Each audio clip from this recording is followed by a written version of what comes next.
নমস্কাৰ ৰিচা কাপ্লেছৰ অন্য এটা ভিডিঅ'লৈ আপোনালোকক স্বাগতম জনাইছো। আজি আপোনালোকৰ মাজত লৈ আহিছে এখন ৱেগনাৰ। আহকচোন আমি গাড়ীখন চাই লওঁ এবাৰ। গাড়ীখন হোৱাইট কালাৰত আছে। গাড়ীখন বহুত ধুনীয়া কণ্ডিশ্যনৰ হৈ আছে। গাড়ীখন ZXI হয়, ডিব্ৰুগড় ৰেজিষ্ট্ৰেশ্যনৰ গাড়ী হয়, 2020 ডিচেম্বৰ মাহৰ হয়।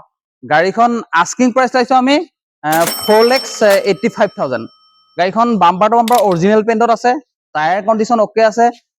Music system, AC, power stand, heater সব ৰানিং কণ্ডিশ্যন আছে। LCD আছে গাড়ীখনত। বহুত ধুনীয়া হৈছে গাড়ীখন। গাড়ীখন ইণ্টেৰিয়ৰটো আমি এবাৰ দেখাই দিছোঁ আপোনালোকক। লেডাৰ চিট কভাৰ লাগি আছে। গাড়ীখন সকলোখিনি ৰানিং কণ্ডিশ্যন আছে।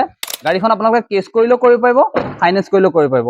গাড়ীখন যদি আপোনালোকে চাব ইচ্ছা আছে, ৰিচা কাপ্লেছ যোৰহাট মালৱালী বাইপাছ ঢেকগা ৰোড এবাৰ আহক, গাড়ীখন চাই লওক। গাড়ীখন আমি যিটো আস্কিং প্ৰাইচ কৈছোঁ সেই তাতকৈ আমি গাড়ীখন নেগেচিবল কৰি দিম। আমি অন টেবুল বহি আমি কথা পাতিম। আৰু যদি কিবা অসুবিধা হয় স্ক্ৰীনত থকা নাম্বাৰত আমাক যোগাযোগ কৰিব, আমি লোকেশ্যন সহ দি দিম। Thank U.